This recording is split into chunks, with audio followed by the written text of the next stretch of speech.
Баршаңызға қайырлы күн. Бүгін өте дәмді пигодидің рецептісімен бөлісемін. Ыдысымызға жылы суымызды құйып аламыз.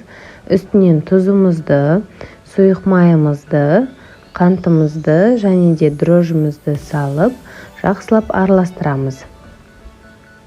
Одан соң ұнымызды салып, қамырымызды елейміз.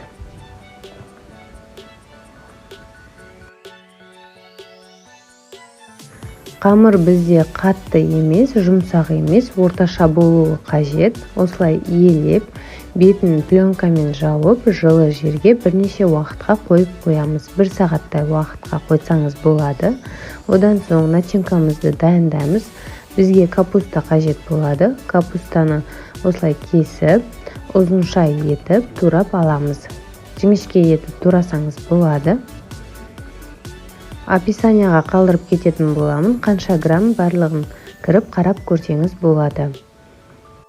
Турап болғаннан соң ыдысымызға салып, кішкене тұз сеуіп, капустамызды қолымызбен езгілейміз. Осылай жақсылап қолымызбен мұжғылап, қалдырып қоямыз.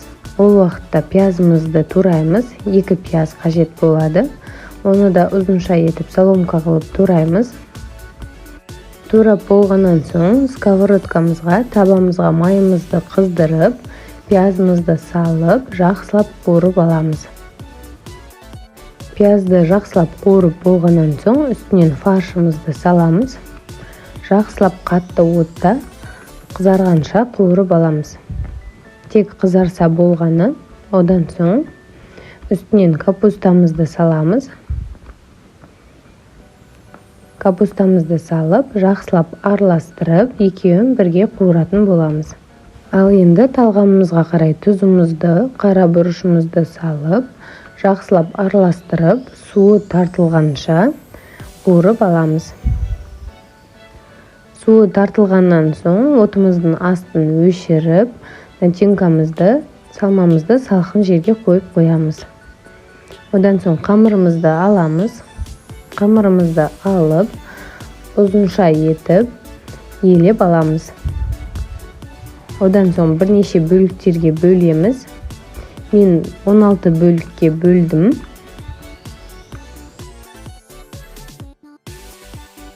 Ал енді әрқайсысын осылай домалатып шығамыз. Домалатып болғаннан соң үстінен сұйық майды жағып, бетін пленкамен жауып, қойып қоямыз. Шетінен алып, қамырымызды жайып, үстінен начинкамызды салып, көбіректеу қылып саламыз начинкамызды. Және де осылай түйіп шығамыз. Видеода көрсетілгендей, осылай 2 қолмен 2 жағынан қысып, осылай өріп аламыз. Барлық қамырымызды дәл осылай қайталап шығамыз.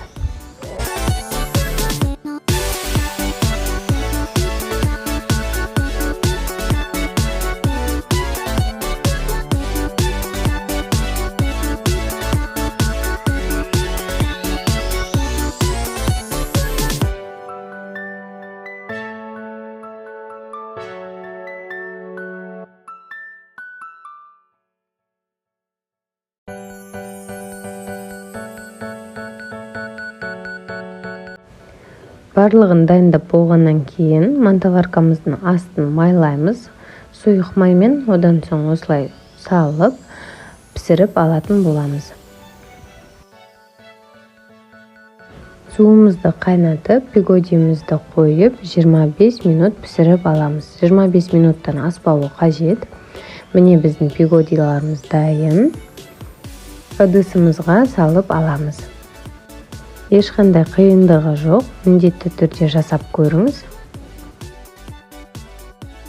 Ал енді арасын кесіп, морковчамызды саламыз, сәбіз салатымызды, және де соусымызды құйып бере берсек болады. Соусқа менде кәдімгі соевый соус, оған зеленді қосуға болады қалауыңызша, және де сәбіз салаты. Дәмі өте дәмді болып шығады. Міндетті түрде жасап көріңіз, өкінбейсіз. Егер де менің каналым ұнап жатса, менің каналыма тіркеліп қоюды да ұмытпаңыз. Сіздермен күн сайын жаңа рецепттерді бөлісіп тұрамын.